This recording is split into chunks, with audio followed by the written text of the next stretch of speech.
was a foolish little child. Crazy things I used to do, and all the pain I put you through. Mama, now I'm here for you. For all the times I made you cry, the days I told. Bismillahirrahmanirrahim. Assalamualaikum warahmatullahi wabarakatuh. Okey, nama diberi Muhammad Hafiz bin Osman. Okey, saya akan membentangkan mengenai berkenaan pengenalan, iaitu tentang kesahan dan kepercayaan instrumen kajian penilaian yang berkesan. Okey, apa yang dapat di sini dari sudut pengenalan jurnal, menurut Sharifah Hashimah Syed Daud, sekiranya tujuan penilaian adalah meningkatkan motivasi guru, penilai akan berusaha untuk membina dan memupuk kerjasama dalam pengajaran dan pembelajaran. Sistem yang pendidikan yang berkesan bergantung pada teknik penguasaan guru, di mana di sini jurnal ini memberi tumpuan terhadap kualiti dan kuantiti sesuatu program penilaian, di mana apakah tujuan, apakah cara yang terbaik dalam sistem penilaian bagi meningkatkan sistem perjalanan pendidikan dalam negara kita. Okey, kita teruskan lagi. Menurut Starat 2014, terdapat 3 tujuan utama penilaian pengajaran, iaitu serta amalannya.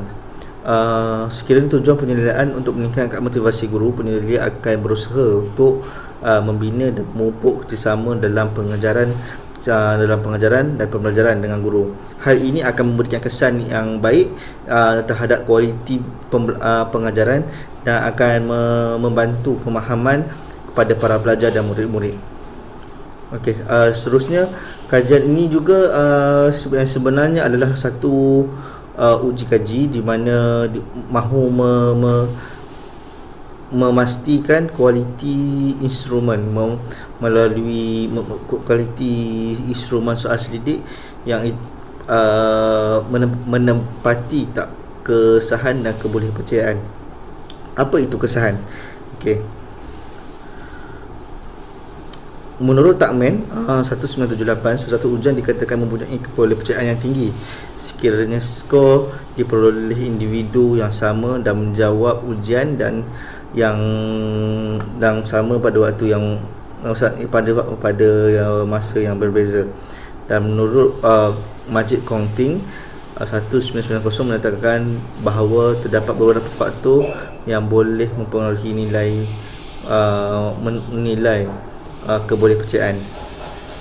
Menurut beliau, perubahan yang wujud dua pengukuran yang menggunakan alat ukuran yang sama merupakan aspek yang penting yang akan menentukan ketepatan alat ukuran. Jadi apa yang dapat disimpulkan di sini ialah kajian ini menumpukan selain daripada kualiti penilaian terhadap para guru, ia juga meneliti sejauh mana instrumen soal selidik mendapati ataupun tidak dari garis panduan kesahan dan kebolehpercayaan. Dan selebih-selebihnya dan part-part yang dalam bahagian jurnal ni akan dihuraikan oleh rakan saya dari sudut kajian literatur, metodologi, dapatan, rumusan dan sebagainya. InsyaAllah. Terima kasih. Assalamualaikum warahmatullahi wabarakatuh. Salam sejahtera kepada syarah saya Cik Shima dan juga rakan-rakan yang dikasihi sekalian. Saya mengambil jurusan ijazah sarjana muda kaunseling ujian di Universiti Sultan Azlan Shah. Saya membuat pembentangan berkenaan dengan satu jurnal berkaitan kesahan dan kebolehpercayaan instrumen kajian penilaian berkesan. Saya mengambil tajuk kajian literature dan saya akan membentangkan berkaitan dengan kajian literature yang ada di dalam yang saya telah dapati dalam jurnal yang saya rujuk. Okey, yang pertama ialah nilai Al-Fakus yang dicari melalui kepercayaan instrumen kajian ini. Perkalian alfa melebihi 7.0. Kebolehpercayaan yang dikatakan lebih 7-0 adalah orang kata tepat berbanding bawah daripada 5.0 ke bawah. Kebudayaan yang rendah dikatakan boleh membatasi darjah kesahian yang diperolehi, tetapi perlu diingatkan tidak semua kebudayaan yang tinggi memberikan jaminan penghasilan darjah kesahian yang sepatutnya, kesahian yang tinggi. Secara kesimpulannya, daripada kesahian nilai perkali alfa tersebut, kebudayaan ini memberi ketekalan yang memungkinkan kesahian dalam satu kajian. Bagi memastikan nilai kebudayaan dan kesahian yang diberi adalah tinggi, maka kena ada 3 jenis elemen konstruk dalam penilaian berkesan, iaitu berdasarkan teori, berdasarkan model dan kajian lepas. Daripada kajian lepas, teori dan model yang kita jumpa dan kita rujuk, kita bermakna kesahian yang kita dapat tu, semua yang kita bina tu, dia lebih orang kata boleh dipercayai dan boleh digunakan oleh semua pekaji. Okey, seterusnya saya pergi kepada penilaian pengajaran berkesan. Okey, dalam konteks penilaian pengajaran berkesan, keseluruhan intipati pengajaran dan pembelajaran dalam memastikan matlamat sebuah sekolah berjaya dicapai perlu ada kriteria tertentu yang direpotkan dan dianalisis. Seterusnya, cadangan penambahbaikan terhadap pengajar yang telah dikaji diberikan kepada guru bertujuan untuk meningkatkan prestasi pengajar mereka. Okey, di sini kajian yang yang dikaji daripada jurnal ni, dia cadangkan penambahbaikan. Dia mengkaji terhadap sistem pengajaran terhadap sekolah untuk penambahbaikan yang mungkin boleh dijalankan oleh guru bertujuan untuk meningkatkan prestasi pengajar mereka. Mungkin sistem lebih sistematik, cara pengajaran yang baik dan sebagainya. Antara salah satu yang ditekankan untuk memastikan pembelajaran pengajaran itu jalan dengan lancar ialah melalui motivasi. Menurut Hygiene Herzberg menyatakan Hygiene Herzberg 1987 menyatakan terdapat sesetengah faktor yang meningkatkan motivasi kerja dan begitu juga sebaliknya. Terdapat faktor yang akan mengurangkan motivasi kerja, pencapaian, pengiktirafan, tanggungjawab, kemajuan merupakan faktor perangsang kepada peningkatan motivasi. Maknanya kat sini peningkatan motivasi kerja itu meningkat sekiranya motivasi kerja dicapai dan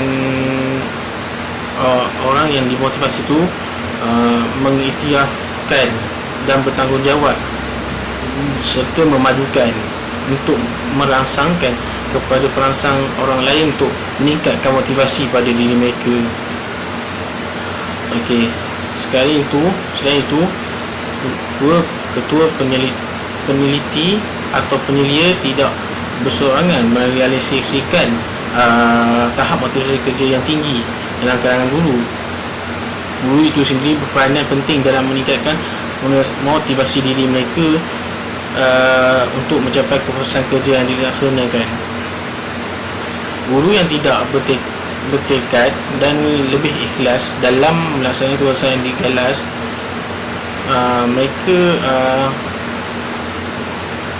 mereka akan mudah. Guru yang tidak bertekad dan tidak melaksanakan dengan ikhlas, mungkin mereka akan stres untuk mengajar dan juga kurang memberi fokus ke orang kata cara mengajar yang baik kepada pelajar tersebut. Okey, sementara tu ada penyelia yang prihatin.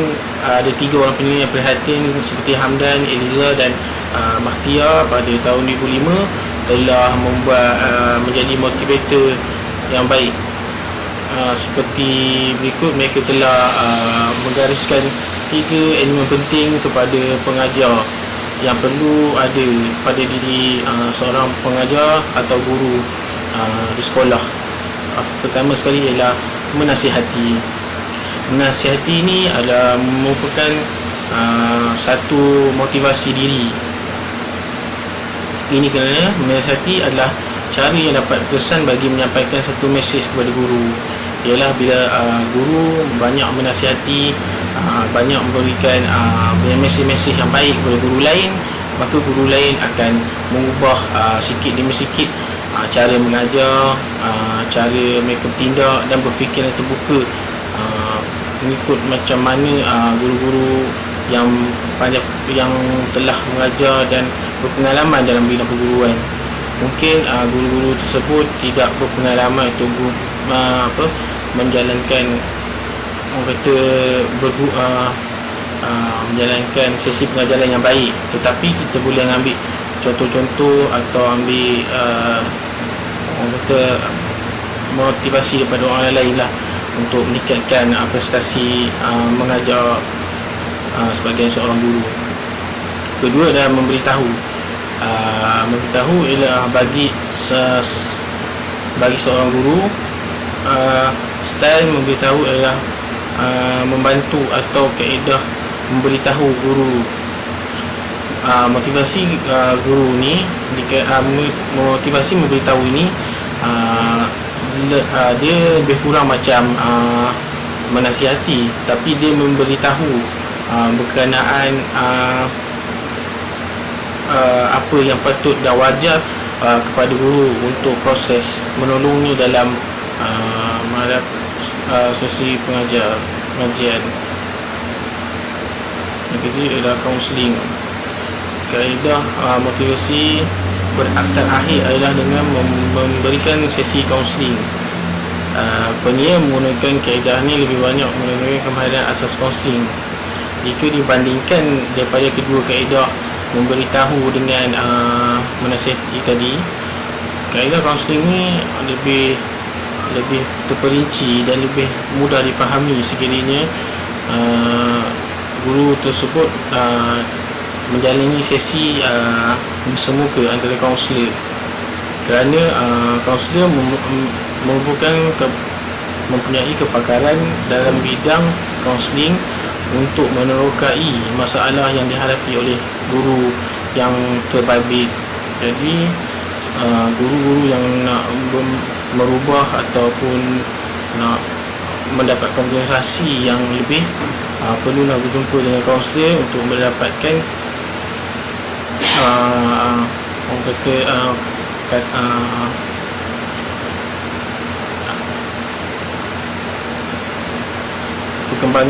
perkembangan diri lah yang lebih baru dan bermatlamat. Okey, seterusnya saya pergi kepada telah habis tadi motivasi, pergi kepada perkembangan profesional. Perkembangan profesional melibatkan pelbagai proses, tindakan dan mekanisme dan tidak dapat diselesaikan oleh ciri-ciri budaya sosial, politik dan ekonomi. Oleh yang demikian, perkembangan profesional terdapat dalam kebanyakan organisasi bagi mengekalkan ataupun meningkatkan kualiti kekitangan yang ada. Menurut pendapat pakar, organisasi yang gagal menjalankan fungsi ini menurut era keruntuhan daripada Abdul Rahman 2011 ialah perkembangan profesional yang banyak menggunakan sekarang ni adalah yang berkualiti, tetapi sesiapa saja yang organisasi yang tidak berfungsi dengan baik, maka organisasi tersebut menuju kepada kegagalan. Oleh demikian, seorang ahli profesional guru harus menjalankan latihan khusus memperoleh kemahiran dalam profesion perguruannya. Kita tidak dapat nafilah bahawanya kerajaan banyak memberi berat terhadap sistem perguruan ni lah, profesi perguruan di satu dunia. Antaranya melalui latihan CPD, iaitu Continuing Professional Development, yang bagi membantu mencapai potensi sepenuhnya seperti apa yang digariskan oleh PPN 2013-2015. Antara program yang dijalankan oleh CPD ini ialah komponen teras dan komponen efektif mengikutkan keperluan pembangunan diri guru mereka antara masing-masing. Program ini akan menggunakan jaringan atau rakan sejawat pembimbing guru, guru kanan dan pengetua guru besar untuk menyebarkan luas amalan terbaik. Jadi kat sini program ni dijalankan kepada guru-guru untuk orang kata memberi bimbingan guru kepada rakan-rakan guru yang lain untuk membantu guru-guru yang lain, bukan untuk menyebarkan cara-cara atau bagaimana untuk mengendalikan pengurusan di sekolah, cara pengajaran dan sebagainya di sekolah. Samping mengenai pasti kelemahan para guru, penyelia juga turut menjalankan kepada guru jenis latihan yang diperlukan bagi membantu meningkatkan kompetensi profesional mereka, kerana tempat pelaksanaan CPD ini lebih tumpu di tingkat sekolah yang terbukti bahawa latihan pelaksanaan sekolah yang berkesan sebagai salah satu kaedah CPD. Kat sini penyelia banyak mencadangkan kepada guru jenis-jenis latihan yang perlu untuk meningkatkan kompetensi dan profesional mereka sebagai seorang guru. Antaranya tempat yang dikatakan oleh CPD lah, tempat untuk mereka mencari potensi dan mencari komponen kelas yang efektif pada guru untuk meningkatkan pengajaran dan sistem keguruan yang baik kepada guru. Ketiga ialah kita pergi kepada prestasi pengajaran guru. Prestasi, antara prestasi pengajaran guru yang dijelaskan dalam ni ialah seperti dikatakan oleh Khairul Azim bin Abdul Halim 2014, antara definisi yang dapat dijelaskan tentang pengajaran guru adalah seperti yang pada pendapat mereka, mengajar merupakan proses yang melibatkan beberapa langkah yang dijalankan secara sistematik, dirancang, diikuti dengan permulaan, perkembangan dan diakhiri dengan peneguhan dan pengukuhan. Ini adalah salah satu cara pengajar untuk dalam proses langkah-langkah sistematik yang perlu guru ikut. Mengajar juga boleh berbentuk arahan, tunjuk, cara penerangan lisan dan buka lisan atau bentuk lain yang tujuan memudahkan orang lain memahami, memulakan atau menjalankan satu aktiviti, tindak atau tugas. Manakala Muhammad Sani 2013 menyatakan pengajaran adalah aktiviti atau tindakan yang dilakukan untuk mengubah kepercayaan, nilai dan makna sampai merupakan aktiviti intelek dengan penglibatan perasaan dan penilaian. Oleh itu guru, penyelia, ketua panitia dapat memberikan bimbingan kepada guru di bawah dan tentang 4 perkara utama yang digariskan oleh Paus dan Peter 2018, iaitu membantu dan merancang pengajar di dalam bilik belajar, pengurusan bilik belajar dan penilaian pengajar. Prestasi pengajar yang baik memerlukan persediaan yang rapi oleh guru dan boleh dibantu oleh penilai dengan memberikan sedikit bimbingan tentang kemahiran seperti dinyatakan oleh seorang orang kata pengamal perguruan, iaitu Olivia dan Wolf 2018, iaitu berkaitan dengan pendekatan reka bentuk pengajaran sistematik, kemahiran bentuk model pengajaran, kemahiran menulis objektif pengajaran, kemahiran aplikasi taksonomi dan pengajaran, dan kemahiran dalam mengorganisasi pelan pengajaran. Penilaian dan guru perlu memikirkan sama ada pengajar yang baik itu pesan. Selain itu harus difikirkan bersama tentang pendekatan berkesan yang perlu digunakan sesebuah sekolah untuk aplikasi berkesan bagi guru untuk mengajar anak-anak murid dan sistematik dalam kepengurusan di sekolah, atau mempunyai import yang sama dengan sekolah lain, dan mempunyai persamaan dengan sekolah-sekolah lain, macam mana dia punya sistematiknya, susun alur jalur sekolah tu, dan aktiviti yang dilakukan di sekolah tersebut. Okey, dengan pengetahuan begini, guru diberi pilihan dan kawalan bagi penambahbaikan pengajar.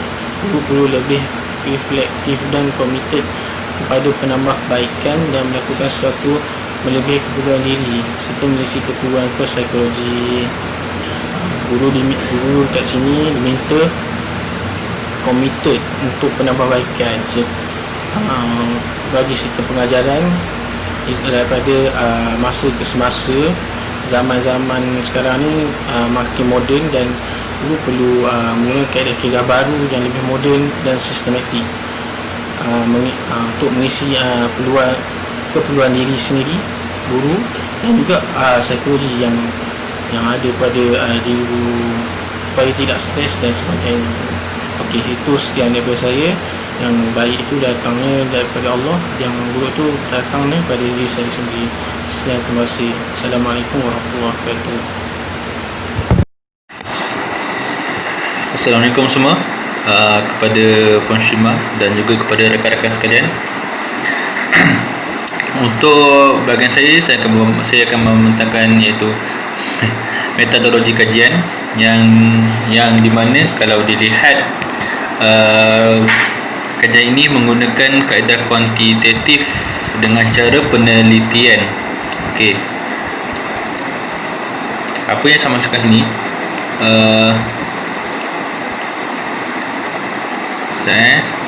okey, saya tengok slide sekejap. Okey, yang pertama adalah reka bentuk kajian yang telah dipilih adalah berbentuk kuantitatif yang menggunakan kaedah deskriptif tinjauan soal selidik terdiri daripada 3 bahagian, iaitu bahagian A, B dan C yang masing-masing melibatkan item amalan penyelidikan pengajaran dan motivasi, perkembangan profesional serta prestasi pengajaran. Setiap item diukur dengan penyelidikan pengajaran dan motivasi, perkembangan profesional serta prestasi pengajaran. Setiap item diukur dengan menggunakan skala Likert 5 mata dari skala 1, iaitu sangat tidak benar, kepada skala 5 sangat benar. Secara keseluruhannya, sebanyak 30 item digunakan untuk menguji konstruk penyelidikan berkesan yang merangkumi konstruk motivasi, perkembangan profesionalisme dan prestasi pengajaran, yang masing-masing menyumbang sebanyak 10 item. Baiklah, 10 item. Okey, bagi mengurangkan bias yang timbul sewaktu kajian sebenar, apa yang saya lihat daripada jurnal ini, ia boleh mencadangkan 7 langkah dalam melakukan kesahan dan kebolehpercayaan, iaitu yang pertamanya adalah terjemahan dengan back-to-back teknik. Yang kedua adalah ulasan oleh rakan sekerja dan penyelia. Yang ketiga adalah pengesahan dan komen oleh panel pakar. Yang keempat, penilaian kejelasan item. Yang kelima, penilaian konsistensi kebolehpercayaan dalaman. Yang keenam, analisis faktor eksploitasi. Baiklah, kita pergi satu-satu dulu. Bagi yang pertama adalah terjemahan dengan back-to-back teknik. Ia memandangkan item-item yang digunakan dalam instrumen kajian adalah dalam bahasa Inggeris. Maka penterjemahan perlu dibuat terlebih dahulu ke dalam bahasa Melayu untuk kegunaan kajian yang dijalankan oleh penyelidik. Seterusnya, soal selidik ini akan diterjemahkan semula ke dalam bahasa Inggeris menggunakan proses back-to-back teknik. Sebagai langkah pertama, penyelidik telah menterjemahkan item-item yang berkaitan ke dalam bahasa Inggeris dengan bantuan seorang guru bahasa Inggeris. Setelah selesai penterjemahan, soal selidik berkenaan dihantar kepada Ketua Panitia Bahasa Melayu di sekolah yang sama untuk disemak. Seterusnya, bagi membuat terjemahan semula ke dalam bahasa Inggeris, iaitu back-to-back translations, penyelidik telah menghantar soalan selidik kepada Ketua Panitia dengan bahasa Inggeris. Baiklah, kita pergi yang kedua pula, iaitu ulasan oleh rakan sekerja dan penyelia. Ia adalah proses semakan oleh rakan sekerja dan penyelia dilaksanakan adalah kerana mereka merupakan orang yang paling kerap melalui proses pembangunan dan analisis soal selidik seperti yang diperkatakan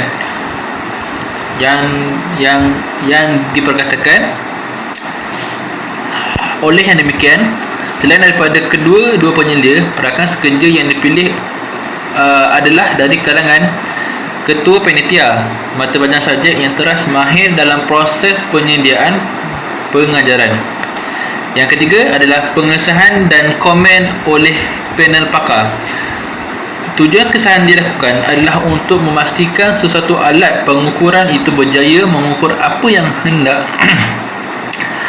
yang hendak diukur. Oleh itu, penyelidik perlu memastikan soal selidik yang digunakan mempunyai bahasa yang dapat mudah difahami, tidak kabur, tidak bias, bersahaja, tidak panjang, mudah dijawab, tidak mencapai ego dan tidak menyakitkan hati. Kesahan isi kandungan dan kesahan bahasa instrumen kajian dilakukan menggunakan kaedah rujukan pakar yang telah digunakan pakai oleh ramai penyelidik berpandukan tata cara yang dikemukakan. Okey. Soal selidik diberikan kepada 5 orang pakar, diberikan oleh beberapa orang pakar untuk ujian kesahan. Justeru soalan selidik bahasa Melayu telah dihantar kepada beberapa orang pakar bagi menilai kesahan kandungan bagi setiap item yang dibina. Baiklah, kita pergi yang keempat, penilaian kejelasan item. Soal selidik telah diserahkan kepada 6 orang guru untuk menilai kejelasan setiap item yang digunakan. Berdasarkan skala 1 hingga 10, mereka merupakan guru cemerlang matematik, penyemak kertas bahasa Inggeris, bekas penyemak kertas sains, dan 3 orang guru yang telah berkhidmat melebihi 15 tahun. Setiap seorang daripada mereka dipilih dalam kalangan guru yang berlainan kepakaran yang bertujuan supaya soal selidik dapat difahami oleh setiap responden daripada pelbagai bidang. Kita bagi yang kelima, penilaian konsistensi kebolehpercayaan dalaman. Kebolehpercayaan merujuk kepada darjah ketekalan sesuatu instrumen atau prosedur, apa sahaja yang diukur, dan pengukuran secara konsisten dan tekal. Dengan arti kata lain, kebolehpercayaan adalah untuk menilai sama ada responden kajian membawa secara konsisten semua item bagi setiap konstruk. Penilaian pertama yang dijalankan bagi menguji kebolehpercayaan instrumen adalah melalui nilai alpha, nilai Cronbach alpha yang hampir kepada 1.00 menunjukkan item itu mempunyai kebolehpercayaan yang tinggi dan kesan ralat terhadap pengukuran adalah kecil. Baiklah, yang terakhir sekali adalah analisis faktor eksplorasi. Bagi fasa kedua, analisis faktor eksploratori dijalankan. Analisis ini bertujuan untuk mengenal pasti dan menyusun sebilangan besar item soal selidik ke dalam konstruk di bawah satu pembeli ubah tertentu. Dari sampel kajian, ia juga berperanan untuk mendapatkan konstruk baru yang terbaik yang diperoleh terhadap sampel kajian. Proses ini melibatkan pengguguran item yang tidak berkorelasi sehingga membentuk konstruk tunggal dalam satu soalan selidik. Berikut sekarang saya akan terangkan adalah langkah-langkah prosedur bagi analisis dan faktor exploratory seperti yang dicadangkan. Okey, yang pertamanya adalah item yang mempunyai nilai anti-image. Yang kedua adalah item-item tidak tergolong dalam mana-mana faktor disingkirkan, manakala item yang tergolong lebih dari satu faktor tidak akan diterima dan akan digugurkan. Yang ketiga, item-item yang mempunyai nilai yang hampir sama juga akan digugurkan. Yang keempat, hanya item yang mempunyai nilai faktor muatan melalui atau sama dengan 0.50 akan dikekalkan dalam komponen masing-masing. Dan terakhir sekali adalah item juga akan digugurkan sekiranya terdapat kenyangalan muatan dengan konstruk yang terbentuk. Itu saja daripada saya. Selebihnya akan diterangkan oleh rakan saya. Sekian, terima kasih. Okay, Assalamualaikum warahmatullahi wabarakatuh. Okay, saya teruskan dengan slide seterusnya dengan dapatan kajian yang kami buat dalam jurnal ni. Yang pertama adalah nilai kesahan bagi motivasi guru adalah 0.79. Lepas tu perkembangan profesionalisme dan prestasi pengajaran guru masing-masing memberikan nilai 0.83. Okey, bermakna dalam tiga konstruk ni diterima dan tidak perlu digugurkan kerana melebihi 0.7 dan ke atas. Okey. Lepas tu seterusnya kita pergi kepada jadual. Berdasarkan jadual tu, jadual 1, kesemua langkah dalam melaksanakan EFA telah dipenuhi bagi setiap konstruk penyalian yang berkesan. Jadual kedua pula dia beritahu tiada pengguguran item yang berlaku dalam konstruk perkembangan profesionalisme memandangkan kesemua item tergolong dalam satu konstruk yang sama. Okey, yang seterusnya jadual ketiga ni sebanyak 5 item digugurkan dan 5 item lagi diterima. Lepas tu jadual yang keempat pula, hasil didapati nilai alpha cross bench bagi konstruk motivasi guru adalah 0.95 dan nilai alpha cross bench bagi prestasi pengajaran adalah 0.93. Bermakna kat situ kira tinggi lah dia punya ni lah, melebihi lah nilai-nilai tu, melebihi 0.7 ke atas dan kira diterima pakai lah. Macam tu lah. Okay, terima kasih. Assalamualaikum warahmatullahi wabarakatuh kepada Puan Shima, kepada kawan-kawan dan kepada semua yang melihat perbentangan ni lah. Okay, hi guys. So nama saya Muhammad Ikmal Ashraf. Saya akan membentangkan berkenaan hasil pembincangan berdasarkan jurnal yang telah kami pilih. Jadi melihat kepada hasil akhir penilaian konsistensi kumpulan bacaan dalam alat pengukur, ia menunjukkan bahawa setiap satu item ataupun setiap satu nilai yang diperolehi adalah melebihi 0.7. So kenapa 0.7? Kerana 0.7 tu dia menunjukkan bahawa alat pengukur ataupun instrumen yang kita gunakan ni mempunyai ketekalan ataupun kesahan yang sangat tinggi dan ianya sesuai untuk kita guna pakai. Jadi kiranya kalau kita dah test benda tu, kiranya macam kita dah ada ujian, kita dah test dan kita tengok, kita akan kira nilai dia. Dan jika setiap satu item menunjukkan nilai melebihi 0.7, ia menunjukkan bahawa item-item yang kita gunakan tu dia mempunyai kesahan dan ketekalan yang sangat tinggi dan menunjukkan bahawa alat ujian tu sesuai untuk kita guna pakai. Jadi untuk menentukan kesahan itu tinggi atau tidak tinggi, pelaksanaan terhadap ujian kesahan telah dilakukan untuk mengenal pasti item-item yang perlu kita kekalkan dalam alat ukur tu. Kerana kita akan kena pasti item mana yang orang kata melebihi 0.7. Yang orang kata tidak mempunyai kesahan yang tinggi, kita akan singkirkan item tu dan mungkin kita akan gantikan baru ataupun kita kekalkan dengan jumlah iaitu.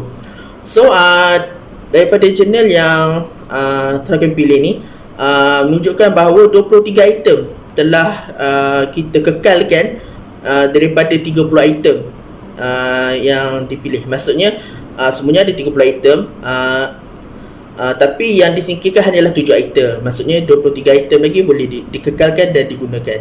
Jadi ia menunjukkan bahawa 23 item tu mempunyai kesahan yang sangat tinggi dan sosial untuk kita guna pakaikan dalam alat ujian tersebut. Kedua-dua persoalan yang ada di dalam kajian ini telah pun dijawab dan ia menunjukkan bahawa instrumen kajian ataupun alat ujian yang digunakan mempunyai nilai kesahan dan kebolehpercayaan yang tinggi dan ianya boleh diterima pakai. Setelah item-item dan nilai setiap item itu telah diperhalusi dan diteliti, kita dapat lihat bahawa alat ujian ini mempunyai nilai kesahan yang sangat tinggi dan kerana itu ianya boleh diguna pakai kerana kebolehpercayaan dan ketekalan yang ditunjukkan oleh alat ujian ini adalah sangat tinggi. Sebagai kesimpulannya, ia menunjukkan bahawa ujian kesahan dan kebolehpercayaan amatlah penting untuk kita kaji dulu sebelum kita melakukan satu ujian. Maksudnya jika kita ada alat ujian tu, kita kena pasti dulu kesahan dan kebolehpercayaan dia tinggi ataupun tidak. Dan kita akan kena pasti setiap nilai-nilai item yang kita gunakan dalam alat ujian tersebut. Ketepatan proses dan proses memasukkan data juga dilihat untuk menentukan nilai kebolehpercayaan dan kesahan sesuatu alat ujian tersebut. Disebabkan itulah kesahan dan kebolehpercayaan perlulah dikaji dan diteliti terlebih dahulu supaya tidak berlaku apa-apa kerosakan kepada alat ujian dan tidak berlaku sebarang kesalahan dalam item-item yang kita guna dalam alat ujian tersebut. So sebelum kita buat satu alat ujian, kita perlulah menilai dulu kesahan dan kebolehpercayaan dia supaya alat ujian tu valid lah untuk semua orang pakai lah kan. So itu saja daripada saya. Terima kasih. Assalamualaikum warahmatullahi wabarakatuh. All the things you sacrificed, oh.